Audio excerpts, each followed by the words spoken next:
Hello everyone, this is our mission science briefing for Maven. Still on schedule for a launch at 1:28 p.m. on Monday. We'd like to start with a brief status of what is going on with Maven and the Atlas V at the launch pad, and things are relatively quiet. This is a crew rest day for the launch team. Everything is in readiness at the pad. The only activity going on is battery charging of the Maven spacecraft and monitoring of the state of health. And our weather forecast for Monday has remained the same, a 40% chance of no-go, primarily due to cloud constraints, and then 60% no-go on Tuesday and on Wednesday because the wind will increase some on Tuesday and Wednesday. So Monday remains our most favorable day, 40% no-go or 60% go. And at this time, all is in readiness to pick up the countdown at 6:28 a.m. on Monday morning. We'll start now with our presentations. First, Michael Meyer, the lead Mars scientist from NASA headquarters in Washington.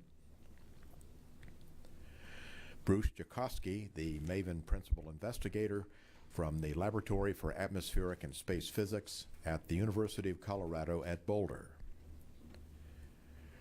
Janet Luman, the Maven deputy principal investigator from the University of California at Berkeley.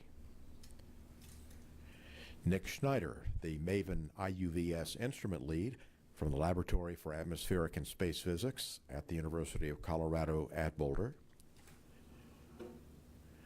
Paul Mahaffy, the Maven NGIMS instrument lead from NASA's Goddard Space Flight Center in Greenbelt, Maryland.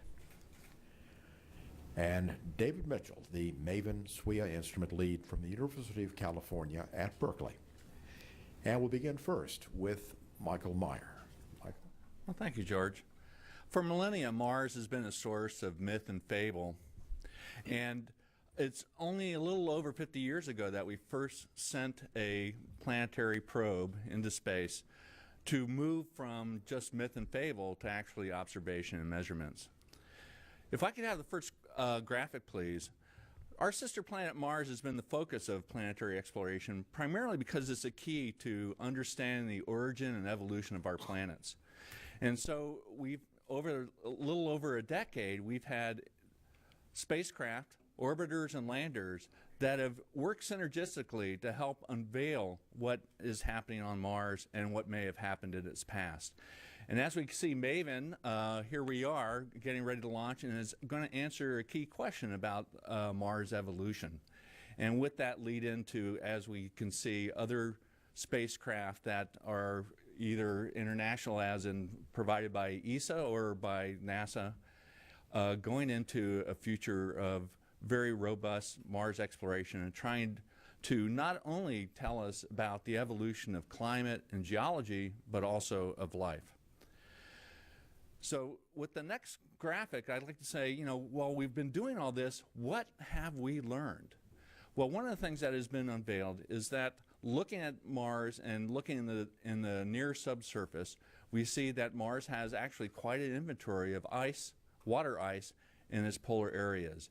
And we look more at the geology and mineralogy of the planet, we can see that water once flowed on the surface of Mars. At least that's what it looks like.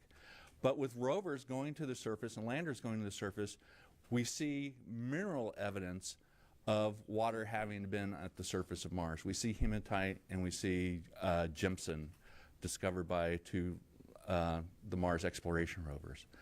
And just recently, with the rover Curiosity, we found a rock called a conglomerate. This is the type of rock that we only find on Earth in dried riverbeds. So we now have evidence with other measurements showing that there is water flowing on the surface of Mars. We know that it was the environment at one point in time on Mars was able to support microbial life. But you look at the Mars today, it's cold, it's dry. We want to know what happened. And with that, I'll turn it over to George to lead the rest of the conference. Thank you, Michael. And now to Bruce Jakosky. He is the Maven principal investigator from the Laboratory of Atmospheric and Space Physics at the University of Colorado at Boulder. Bruce? Thank you, George. Michael talked about the geological evidence that there was water on ancient Mars and the mineralogical evidence. Something clearly happened. Water was abundant on early Mars. The environment was something that was capable of supporting liquid water. Yet today we see a cold, dry planet that is not able to support water. What we want to do is to understand what are the reasons for that change in the climate. In order to in looking at the drivers of the change in climate, we're going to be able to understand the history of the geology of the planet and the history of the potential for life, the history of the habitability of the planet, because both of these depend pretty much on the history of water, the history of the environment, the climate on the planet.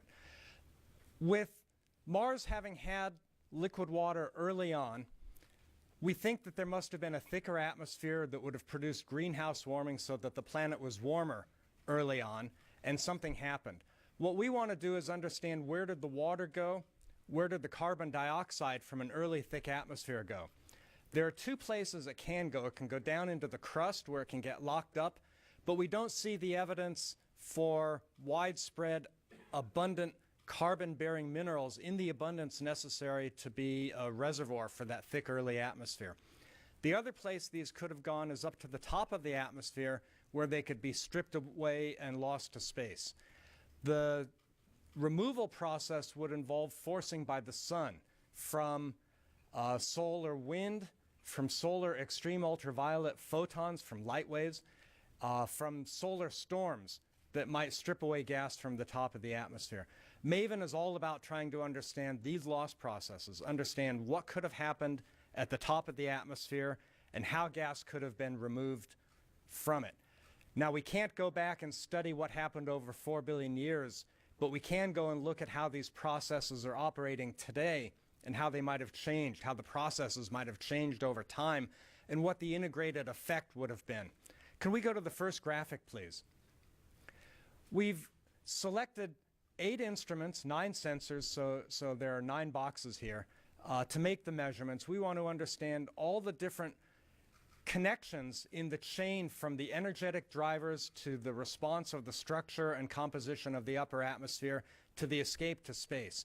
In the upper left on the chart here, you see 4 instruments that are focused on measuring the energetic input from the sun, the properties of the solar wind as it hits the atmosphere, the solar extreme ultraviolet light waves, and the solar storms. Each one of these is capable of driving processes that can lead to escape. In the lower left, you see the instruments that are going to be measuring the properties of the ionosphere. The ions are created when solar light strips an electron off of an atom or a molecule, and the ions have a specific set of processes that can lead to escape, and we want to understand what those were. In the lower right, you see the instruments that measure the basic composition and structure of the upper atmosphere today and tell us about the things that can lead to escape.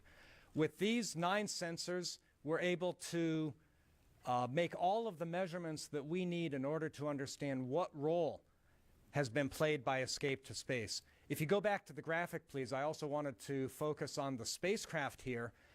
The instruments are arrayed around the spacecraft, each one able to make the measurements that it needs at the same time so that we can get measurements throughout the orbit. The instruments are at the end of the solar panels, at the end of booms, or an articulated platform at the bottom so that they can be oriented relative to the planet. The spacecraft is in an elliptical orbit around the planet designed to allow us to make these measurements. It goes from the lowest point in the orbit, about 150 kilometers altitude, up to 6,000 kilometers. From the high point, we can make observations of the whole planet, and we pass through the upper atmosphere on every orbit.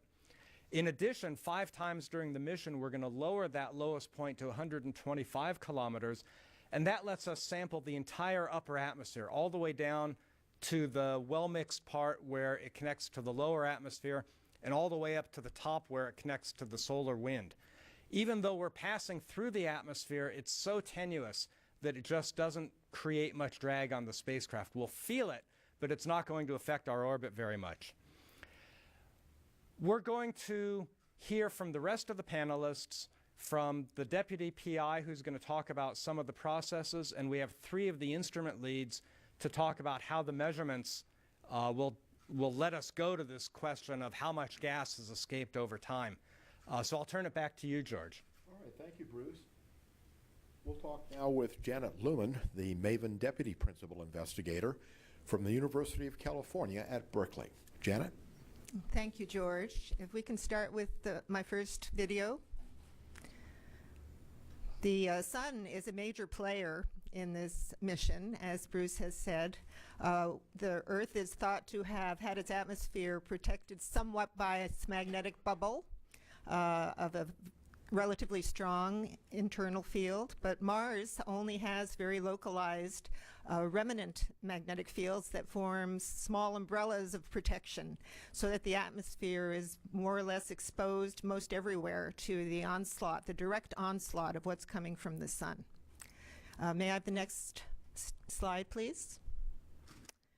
This is an illustration, a very complicated one, of what we think the various processes at work are in removing the atmosphere of Mars at the current time, and presumably throughout the history of Mars since it settled down from its initial formation phases. What we find is that it's a hugely complex system with a lot of inputs and outputs. The sun is producing, in addition to the radiation, the photons. It's producing these gusts of solar wind called coronal mass ejections. It's producing energetic particles. And Mars is responding in various ways, literally bristling with loss processes. Maven is instrumented specifically to be able to measure what's coming in and what's going out, and how the output responds to the input. This will allow us to estimate over long time periods, the order of billions of years, which is the age of the solar system, how long Mars has been exposed to this kind of loss process, and therefore how much atmosphere could have been removed in this way. May I have the next video, please? We are fortunate that the sun has been predictive in some sense. We are going to be arriving at Mars at the time of the blue arrow next September. And the sun, even though the sunspot number has been fairly modest by previous standards in the space age, the sun has been quite productive of these conditions that you see on the right in the Soho movie of coronal mass ejections, which is a very recent movie, giving you an idea of the fact that the sun is definitely not a quiet start this time. We expect it to be active when Maven arrives, and we will be able to sense the arrival of these gusts of solar wind and all the associated particles and fields, and hopefully understand the response of Mars.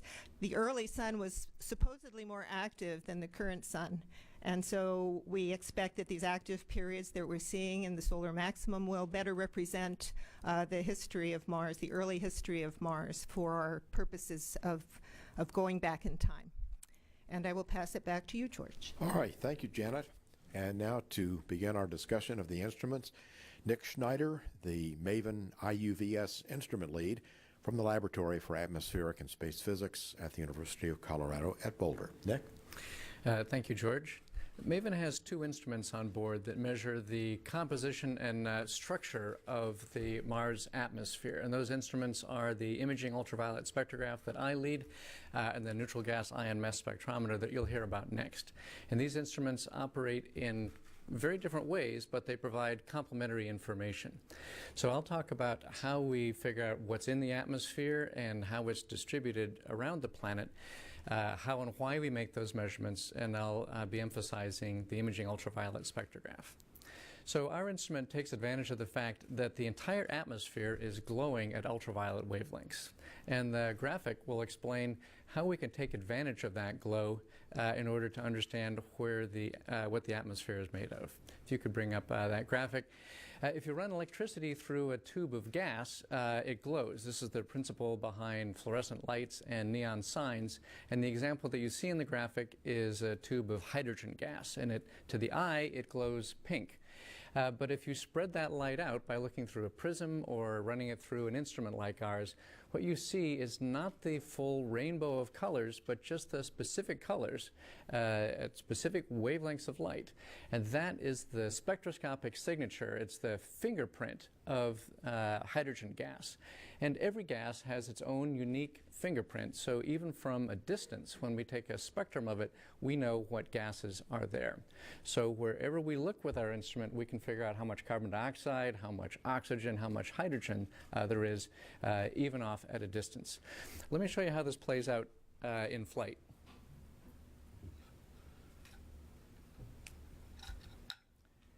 And this is a model of the Maven spacecraft. It's about 30 times smaller than the actual spacecraft. And normally the spacecraft keeps the solar cells and instruments oriented towards the sun. So any instrument that we want to study the planet is mounted down here on this movable platform. So whichever way the spacecraft has to move in its orbit, and whichever way the spacecraft needs to be oriented, we can ensure the proper direction for our observations. Now, I think of NGIMS as the nose of the spacecraft. It's right here, and as we skim down through the upper layers of the atmosphere, NGIMS is basically sniffing atom by atom, molecule by molecule to figure out what the composition of the atmosphere is right at the location of the spacecraft. Now, at the same time, our instrument is looking off to the side in the distance at the glowing atmosphere. And not only can we look in a single direction, but we have a moving mirror that allows us to scan up and down and see the composition of the atmosphere as a function of altitude. And at times when we're far from the spacecraft, we can actually map out those ingredients over the whole globe of the planet. If I can hand that over to you. Thanks. Careful. Got it. So the reason we're studying the composition and structure of the atmosphere is it reveals to us how much energy the atmosphere is receiving from the sun. And at times when there's excess energy input in the form of those harsh ultraviolet photons or particles from the solar wind, it has a number of effects on the atmosphere. And the first thing that it does is it puffs up the atmosphere. That extra energy heats it up, and we can measure that with our instruments. And the second thing that happens is that that excess energy causes chemical reactions, and it can break apart molecules, and it can strip the electrons off of atoms and create ions. We can measure all of that. The excess energy in all these forms also causes extra atmospheric escape.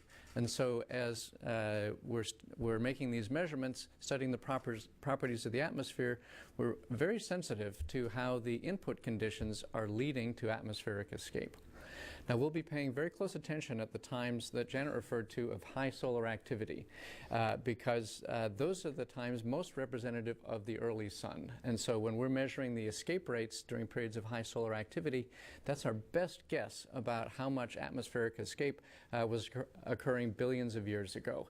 And we add up that level of atmospheric escape over time, we'll have a good sense of just how much atmosphere Mars lost through escape to space. Back to you, George. All right, thank you, Nick. Now to Paul Mahaffy, the Maven NGIMS instrument lead from NASA's Goddard Space Flight Center in Greenbelt, Maryland. Paul? Thanks, George. Delighted to support the mission with the provision of the mass spectrometer to study the upper atmosphere, physics and chemistry to contribute to the study of atmospheric loss in the current time, and then ultimately to contribute to our understanding of ancient Mars, ancient climate, and the habitability conditions on ancient Mars. As Nick mentioned, we're kind of the nose of the mission. We have a mass spectrometer that as we go down in orbit to the lower altitudes, primarily below 500 kilometers, we measure both neutral gas. I'll illustrate how we do that in just a second. And then we also sample gases that are ions already in the atmosphere that solar radiation has produced. And so we sample those both over the entire mass range of about 2 to 150 Daltons to see what we get, but we focus in on particular species that we believe are there that we want to get a higher spatial resolution with. Bruce selected an instrument payload that was very complementary. As Nick mentioned, the UVS kind of gets the global view. It'll be measuring things like carbon dioxide and molecular nitrogen, atomic oxygen, and so on, and very much get a global view over the planet, whereas we pretty much get a very detailed view, but just along the spacecraft track. So we'll be making measurements on every orbit as we dip into the atmosphere, and during these periods of the mission where we do the deep dips, we'll get even more signal going down to the point where the atmosphere is well mixed. We're also very complementary to the fields and particle suite of instruments. For example, the static instrument measures a range of energies of ions up to very high energies, and we measure the composition of ions as well at lower altitudes, but at the lower energies. So the UVS, the static experiment, and the mass spectrometer all complement each other very nicely. We're interested particularly in how the spatial distribution of these atoms and molecules changes with altitude, and that really ties to these processes of atmospheric escape. Let me give you one example. We have, for example, with the Curiosity rover, measured a suite of atoms and molecules in the well-mixed atmosphere. And one atomic species that's particularly interesting is argon. The primordial isotopes of argon are argon-36 and argon-38. And of course, the 38 is a little bit heavier. The 36 is lighter, so it ends up going up higher in the atmosphere on average, and it escapes easier. So over billions and billions of years, you leave more of the heavy stuff in the atmosphere. And so we measure that both with surface landers, we've measured that with Curiosity, but we'll really get an idea of the distribution of these things in the upper atmosphere with our Maven NGIMS experiment. So I have to show a picture of the instrument developed by our talented engineering team at Goddard. What you see on the left is actually a protective cap for a break-off. When we get into orbit around Mars, we'll fire a pyrotechnic, that cap will come flying off and eventually land on Mars. But then the ionization source of the mass spectrometer will be exposed. And on the second graphic, I'll just remake the point that, we're down on the surface with our rovers, with Opportunity now roving on one part of the planet, and Curiosity shown in the left graphic on the left. And the study of Mars really is a program. You need to look at things both in detail on the surface and understand what's happening with the upper atmosphere to really get at the history of the planet. And so, in fact, we have a mass spectrometer on Curiosity. It's in the SAM suite. And the advantage of being on the surface is we can not only look at gases that were trapped in an ancient environment that we release by heating, but we can measure the current atmosphere very, very carefully and with high precision. So for example, in that argon isotope measurement that I just described, we were able to get a very precise ratio of argon-36 to 38. It turns out to be about 4.2, very precise number. And that's really different than any place else we know of in the solar system. And these are primordial argon isotopes, and that's just really a signature of the lighter argon having escaped over billions of years easier than the heavier argon. And so we'll be looking at a range of isotopes and chemistries that go on in the upper atmosphere with our Maven mass spectrometer as well. So what I'll end up with is just a little bit of a snapshot with a video, which you can look at now, of how the mass spectrometer works. So this is basically a metal case, and what you see here is an electron beam, an illustration of electron beam that's ionizing the neutral gas in this case. It sees a molecule in the beam, it breaks it apart, it creates an ion from a neutral gas. That ion then gets focused into a quadrupole filter. It's a set of 4 rods, and as the ions spiral down the rods, they get separated out by mass. They hit a detector, you count the number of ions that come through at a particular mass, and you have what's called a mass spectrum. And that's how we measure the composition of the upper atmosphere. So that's how our instrument NGIMS works, and with that, we'll pass it back to George. All right, thank you, Paul. And following on to complete our discussion of the instruments is David L. Mitchell, the Maven SWIA instrument lead from the University of California at Berkeley. David? Thank you, George. I'm going to talk about just a couple of the processes that Janet showed on her complicated graphic. In the simplest terms, an atmospheric species at Mars has to attain escape velocity to leave the planet. For neutrals, this can occur via exothermic chemical reactions in the atmosphere and also by impact by energetic ions. May I have the first graphic, please? For ions, on the other hand, these are charged particles, and so they can be accelerated by electric fields arising from the interaction of the solar wind with the Martian ionosphere and with its crustal magnetic fields. However, these same crustal magnetic fields can form closed loops and trap the plasma on these closed loops so that it cannot escape. Nearby magnetic field lines are open to the solar wind, and they allow ionospheric ions to go out into space and be lost. This is a two-way street. It also allows the solar wind plasma to precipitate down and heat the ionosphere below. On Maven, we'd like the formation of these regions of open field lines are analogous to auroral zones on Earth. And it's a dynamic process, and they open and close as the planet rotates and as the solar wind magnetic field changes strength and polarity. On Maven, the SWIA and the MAG instruments are designed to map out the crustal magnetic fields and determine whether or not they're open and closed. The magnetometer measures the field's strength and direction, and SWIA measures electrons flowing along that field line to determine whether or not the field is open or closed. And this sets the stage for the interpretation of all the plasma measurements on Maven. However, this is a region with strong crustal magnetic fields, and Mars does not have strong crustal magnetic fields over the entire surface. There are large regions, particularly in the northern hemisphere, where there are very negligible crustal magnetic fields. And in these regions, the solar wind is able to interact directly with the Martian ionosphere. One of the key regions for ion loss is the interface between the solar wind and the top of the ionosphere. In this region, the ion density is relatively high, and acceleration to escape velocity can lead to significant ionospheric loss. If you could please start the video. Here, we see a simulation of ion loss from the top of the ionosphere at Mars. You actually see two processes at work here. At high altitudes, there's direct pickup by that solar wind as it flows past the planet. Those are illustrated by the white arrows that are shimmying around.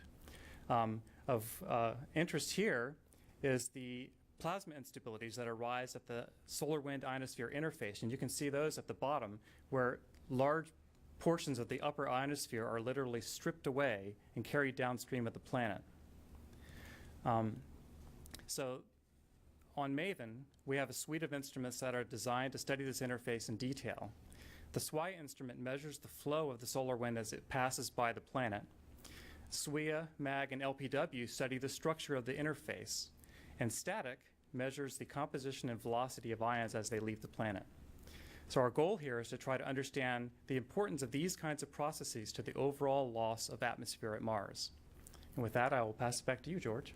All right, thank you, David.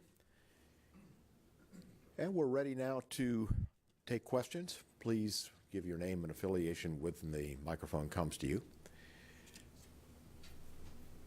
Questions over here? All right, right here in the front.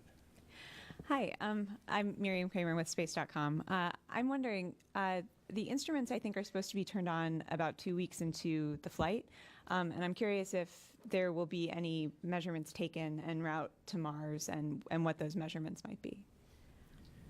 Let me start. We're going to turn the instruments on to check them out, make sure they survived the launch successfully. That's the primary focus of getting them on as soon as possible. Some of them will be taking measurements during the cruise phase. We'll be doing observations of the sun in order to compare with the Earth. And Nick, do you want to say something about observations of possible observations of Comet Ison? Sure, I'd be happy to. If we launch on time and if the top priority of the trajectory correction and all the other checkouts go okay, we'll have the opportunity to use our ultraviolet imaging spectrograph on Comet Ison. Many of the same gases that are present in the Mars atmosphere are also present in comets. And so what an ideal opportunity for us to try out our instrument and do some good science along the way. We're crossing our fingers, of course, about the successful launch and successful checkout. But we should, if we have the time, get some really great observations in the ultraviolet of Comet Ison. Bill? Bill Harwood, CBS. I'm not sure who to ask this to, but when we're talking about these methods or ways that the atmosphere gets tripped out, I'm a little unclear about how those work on Earth. Is the magnetic field the predominant thing that prevents that same sort of escape, or is, I don't know how much gas gets replenished in Earth's atmosphere from the geology. That's one question, was just comparing the two a little better to explain it. Would you like me to take it? This is a subject of debate in the science community, in fact, whether the presence of a magnetic field does shield the planetary atmosphere. The workings of the escape, there is escape in both cases. The workings of the escape processes are different. In the Earth's case, for example, the magnetosphere takes the brunt of the solar wind impact, but some of the energy is channeled into the polar regions mainly. And so there's a focus of the energy that helps produce things like the aurora, and also geomagnetic storms can be produced by the impact of some of these coronal mass ejection pressure pulses. So there's energizations going on, but there are different kinds of energizations. And so the way it works in the Earth is that the energy gets into the polar regions, stirs up, heats the ions, and then they flow out of the polar cap. And then they have to make their way out of the magnetosphere. So even though there's an energy input and a heating process, it's focused into the high latitude regions. It heats, and the ions that are heated have to run the gauntlet to find paths out of the magnetosphere. However, estimates are that the current day escape rate for an important element such as oxygen and oxygen ions at the Earth is presently comparable to what's been measured at Mars by the Mars Express spacecraft and the earlier Phobos spacecraft. So current day rates of oxygen loss, anyway, are comparable. What we want to determine is whether the rates scale with solar inputs in a different way at Mars, where we have the direct interaction with the upper atmosphere rather than the filtering by the magnetosphere. One more quick one.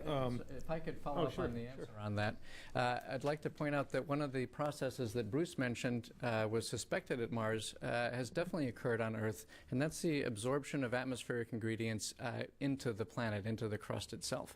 And so that's where most of the carbon dioxide given off by volcanoes has ended up on Earth. And so that process has definitely changed our atmosphere here. The other thing I wanted to emphasize, that even though we do know that atmospheric escape is happening from the Earth, there's no way that our atmosphere will lose the habitability of our planet. We have both a magnetic field and strong gravity. So it's a very different story for Mars in the past. Thanks. And I don't know if you can answer this or not, is Mars today, would you guess, but I know that's part of the reason for the mission, but is it nearing a steady state? Is there some lower limit to where you wouldn't expect to lose a lot more and it would just stay there, or could you lose it all if enough time goes by? What has happened on Mars is that the most intense loss is thought to have occurred early in the history when the sun, the solar wind were more intense. The loss rates today are low enough that we're probably not going to see the loss of the entire atmosphere. The reason we're studying it today, even though the loss rates are so much lower, is that we can understand the specific processes that are going on and learn how to extrapolate them backwards in time. Do you have any additional comments you want to make on that, Michael? Okay. All right. Let's go right here. Frank Mooring with Aviation Week. I think this is for Bruce. Nick mentioned that you're using some data or comparing some isotope data from Curiosity. I wonder, is there any specific coordination planned among the various spacecraft at Mars with Maven? We are looking at coordination between the different spacecraft. The reason we need to do that, the reason we want to do that, is that Mars is actually a very complicated system. We've gone beyond the ability to look at one part of the planet and understand everything there is to know about it. The atmosphere connects to the upper atmosphere and to the solar wind and lost to space. It connects to the surface, the polar caps, the deep interior.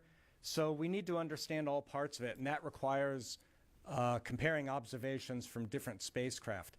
With Curiosity, as Paul mentioned, we're comparing the isotopes we're going to measure at the top with the isotopes at the bottom. We don't need to do any specific coordination because both spacecraft are going to be working, doing their own thing, and we can compare the data after the fact. Where we think we can do the most valuable coordination is with the European Space Agency Mars Express mission, because they have several instruments that are measuring things very closely related to the things we're measuring, and we want to make sure that we're getting the right observations at the right time to be able to do that cross-coordination. We have a working group made up of members of our team and members of their team for the specific purpose of doing that coordination. We've also approached the Indian space mission to Mars, Mangalyaan, in order to discuss whether there should be coordination there, because they also have a couple of instruments that make relevant measurements to what we're doing and vice versa. There we've agreed that after we're both in orbit taking data, we'll figure out what coordination we need. I'm suspecting that it'll be after the fact comparison of data rather than coordinating the observations, but we've agreed to look at that after we both get there. Okay, Ken? Hi, Ken Kramer for Universe Today and Rocket STEM Magazine. I'd like someone, maybe several of you, to talk about why you chose this particular elliptical orbit. I think the tenuous atmosphere is extremely more tenuous at the higher 6,000 kilometer altitude. So why did you pick this orbit? Why are we not having an elliptical orbit that's closer into the planet? When are these science instruments making their measurements? Is it mostly when we're at the lower orbit, or is it continuous throughout? Let me take a start at that, and these guys can chime in as well.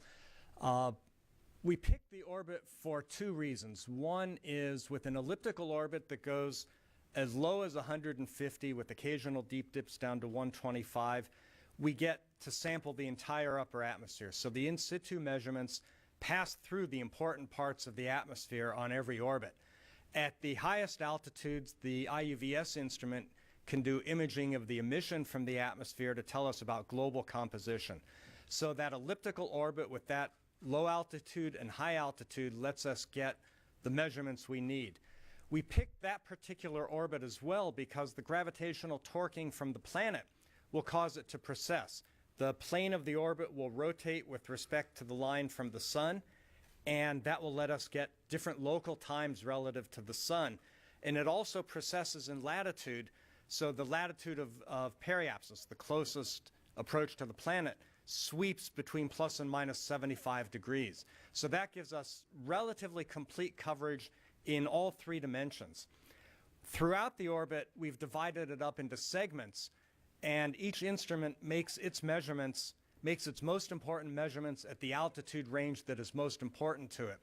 So IUVS and static focus on the high altitude parts. At the other end, the NGIMS instrument and static and IUVS focus on the low altitude parts, and everybody takes measurements in the middle. Everybody's taking measurements most of the time, but different altitudes provide different measurements that tell us about different aspects of the upper atmosphere. Nick or Paul in particular, do you want to add to that? I do want to add to that. And Bruce referred to how at great distances our instrument is able to make images of the planet and the atmospheric ingredients. But it's just as important on the times when we're rising up above the planet, we look sideways through the uppermost layers of the atmosphere. And when I say uppermost, I mean thousands of kilometers in altitude. So we are still detecting hydrogen and oxygen thousands of kilometers above the surface. Those being the ingredients of broken down water, this is really an essential part of solving the problem. And, excuse me. And of course, the atmosphere gets denser and denser as you go down toward the well-mixed atmosphere. Interesting to note that we really don't have a lot of information in the deep atmosphere. Some of the current orbiters are focused primarily on remote sensing and spectroscopy and so on.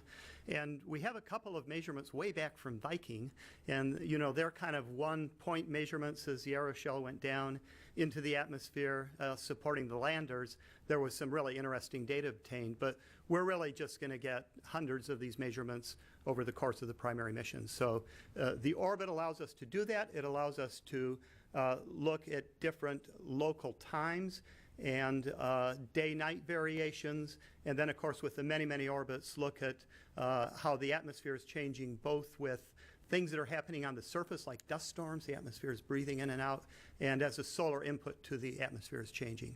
So that orbit really enables this repetitive look at the atmosphere that you need to study some of these processes.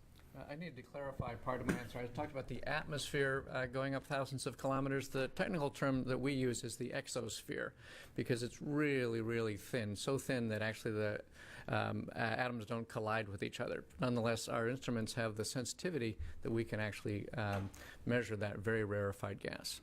I could add to the answer as well. The Particles and Field Suite is making measurements throughout the orbit. It's important to realize that we want to understand the sun as a driver. So as the solar wind changes, the velocity increases, the density increases, how does the planet respond? And so when we see things happening in the solar wind, we're going to definitely try to make correlations with how the planet responds. So it's really important to make these high altitude measurements to make those connections. And so that's an important part of the Maven strategy.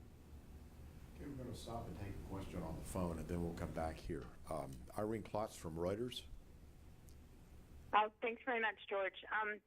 This question is for Bruce. I think last month you said that there'd be enough fuel aboard the spacecraft for 10 years, primarily to serve as a communications relay after the first year of science operations. And I was wondering if the orbit would be circularized to serve that communications relay function, and if so, how does that impact any additional science from a follow-on mission, or how are you going to kind of balance off the desire for additional science with the secondary role as a comm relay? Thanks.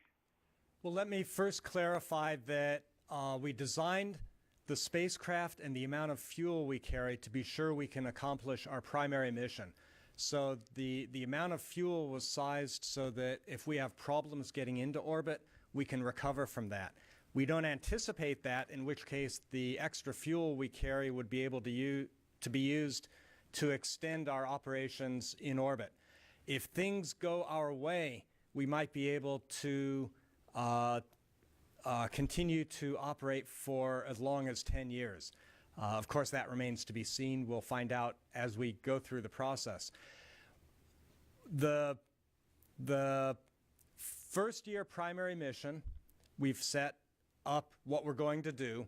We have enough fuel to continue making observations in the same mode if we don't need to correct our orbit after we go into orbit. We can continue observations in the same mode for about two more years. Then what we would have to do is raise our periapsis so that atmospheric drag becomes less of a factor. We wouldn't circularize our orbit, but we'd get the lowest part out of a little bit further out of the upper atmosphere to conserve fuel. And at that point, we'd be able to continue a combination of science observations and relay operations, perhaps out to the 10-year mark. I believe that relay and science can coexist, and we ought to be able to do both of those after the primary mission until through the whole lifetime of the spacecraft. Okay, right here. So maybe a quick follow-up then for Mike is with both MO and Global Surveyor getting on in years, what's the plan for comm relay for InSight and Mars 2020 if Maven's not taking on that dedicated role? Yeah, as you correctly point out, the two main communication orbiters we have right now that are doing science are Odyssey and Mars Reconnaissance Orbiter, and they are getting long in the tooth, and we do have to plan for eventually when they're no longer operational. So this is a concern, and for this reason, every spacecraft that we send to the Red Planet, and even other nations who send a spacecraft to the planet, we ask them to carry a communication device so that there is the opportunity to communicate with on the surface assets through the orbiters. So the plan is the analysis has been done on what the expected lifetime is and what the probability of having 1 or 2 orbiters by the time we have InSight land on Mars, and then also when we send the 2020 rover. And we're okay, and we're using, basically, Maven will be a backup. Mars Express may still be going, and Mars Express has the capability of doing communications with the rovers. And so we're recognizing that our spacecraft are getting older, but we're having backups so that if need be, we can call on them to provide communications. Right here. Marie-Michelle Limoges, CBC and University of Montreal. I'd like to know if the models of the evolution of the Sun are constrained well enough to allow us to study the past impact of the Sun on Mars's atmosphere. That's a very good question. The history of the Sun is one of the major outstanding problems of solar system exploration in the evolutionary area. And the observations of sun-like stars are fortunately getting better and better. And so people can appreciate that sun-like stars have cycles. And there's a pretty well-established trend of the extreme ultraviolet flux with time. They can tell how old a sun-like star is by its rotation rate. And so the astrophysics community and astronomy community have been focusing, part of that community has been focusing on sun-like stars and their evolution. An outstanding question remains the nature of their activity, and whether the early activity that's implied by their higher extreme ultraviolet fluxes at an early age also implies a lot more coronal mass ejections and solar energetic particles and stronger solar wind gusts. So we hope to be doing our science in parallel with the astrophysics community, and as that further is further constrained by that research, we will combine the two banks of knowledge in a best guess of the outcome. All right, right here. Hi, Jeff Faust of Space Review. For Bruce or anyone else on the science team, you've been working on this project now for several years. It's the day before launch. How do you feel right now? Excited, nervous, something else? All of the above. That several years is actually 10 years since we started putting together the original concept. And it really is all of the above. I don't know how to put into words what it feels like to be down to the day before launch. But I'll tell you, it was one of the most exciting things I've done to go out yesterday and watch the rollout to the pad and see the rocket and the spacecraft inside it come out of the integration facility that it had been stacked in, and to see the Maven logo on the side up here.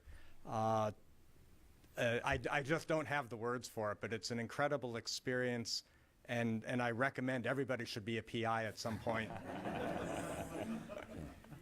If I could add another perspective on this, missions like this usually start on the back of a napkin, and then they go to the back of the envelope and onto a whiteboard and PowerPoint, and before you know it, it's in the computer-aided design drawings, and it's got aluminum prototypes, and then they're wiring it up, and then they're shipping it, and here it is on the launch pad. And in a lot of ways, it's gone much faster than I thought, because there's this drumbeat of the progress that's necessary to get ready for launch.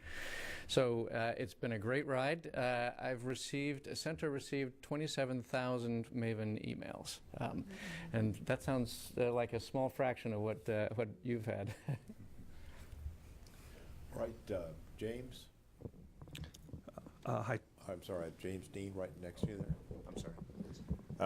James Dean, Florida today. In terms of habitability, I was just wondering if you could discuss a little more will your findings, is it about telling you more about what the atmosphere that used to be there was like, or is it more about perhaps just like framing the period during which the most habitable conditions would have been, or is it something else? I see this mission as, at its core, an astrobiology mission, because one of the real intellectual drivers for Mars is understanding whether there was life or could have been life. And with the climate, why do we appear to have had a climate on Mars that could have supported life at the surface early on, and we don't today? You know, something fundamentally changed, and we want to understand what those changes were. So I really do see this as a mission about the history of Martian habitability, and of course habitability by microbes. If we think more broadly, we're understanding processes by which a planetary environment can change through time. We don't know the whole range of processes yet, but as we're starting to discover more and more planets outside our solar system and see Earth-like planets and ask about whether there could be life on those, we want to understand what makes a planet habitable and what makes a planet go from being habitable to not being habitable. So I see this as a much broader mission than just exploring the Mars upper atmosphere today and learning about the history of the climate, but that's where we start because those are the questions that we get the first answer to. Right here. Thank you. Tony Rice, WRAL TV and social media, Mars WX Report. Had a question about public engagement. Was curious what the plans were for data availability. Would there be an embargo? Would it go into the planetary data system as it normally does? And would there be any plans to engage the public with the meteorologic data that you're producing here, similar to the way the Curiosity rover has produced meteorologic data on a daily basis? We will be making data available to the public, both the public at large and the non-science team science community, the rest of the science community. Our plan is to make it available as soon as possible. As you've heard described here, though, the data is not instantly easy to interpret. It comes in a form that requires some expertise, and that means that the individual instrument teams are going to need to take time to make sure they understand how the instruments are operating, what the calibration is, and that we've applied the calibration. The last thing we want to do is put out data that is hard to interpret or has to be corrected later when we better understand the calibration. By decree from NASA headquarters, there is no proprietary period, and we are obligated to put the data into the planetary data system as soon as it's available. And we have a schedule set up by which we will do that. So we're absolutely committed to making it available. My goal is to make the data as available to everybody as possible, because then we can really get a lot of people doing science with it. Did you want to mention the other EPO activities on the mission? Go ahead. Okay. So, of course, we're also spending a fraction of the Maven budget on educational activities, things like teacher workshops. There's a great show to be projected on the Science on a Sphere displays. We expect to go national. A lot of attention to serving underrepresented communities in science. Okay, question right here. Hi, Don Haladian for CBC. Question for Janet. In one of your graphics, you showed these isolated magnetic bubbles. Did Mars once then have a more extensive global magnetic field? And when did it break down, maybe allowing more atmosphere to be stripped away? Yes, the Mars Global Surveyor mission first measured those crustal magnetic fields, and the crater record and others' knowledge of the way magnetic fields and dynamos work has led the community to conclude that there was probably an early global dynamo of Mars with a stronger dipole field, and the dating suggests that it disappeared around the time of the atmosphere's disappearance at about 3.5 billion years of age or ago, so that we are examining the processes that started at about Mars being 1 billion years of age after the initial period of internal dynamo activity and strong magnetic field presence. Okay, we'll take one final question from Bill Harwood, and that will wrap us up. Simple question. I'm sure it's in the press kit, but what is the data that comes back? Is it, what part of the orbit are you doing that? Is it continuous? How does it get back? We are collecting the data on board and storing it on board. We'll send it back twice, once we're in orbit, once in our science mapping orbit. We'll send it back twice per week. You will have seen on the model of the spacecraft that the high gain antenna is body mounted, it's fixed. That means if we want to point at the Earth, we have to point the whole spacecraft. And that means we aren't making our complete set of measurements while we're sending data back to the Earth. So there's a trade-off between how often we want to do that and take away from the science measurements versus how much data we can send back. We've settled on twice a week. All right, in that event, that's going to wrap things up. Just a couple of notes. The website is www.nasa.gov/Maven. Our launch coverage on NASA TV on Monday morning begins at 11 a.m. That coincides with the start of fueling of the Atlas V. And now we're going to show you, to conclude our activity this morning, our briefing, is an animation of the evolution of Mars as a wet planet and into a dry planet that explains somewhat about Mars evolution. And thank you very much for coming.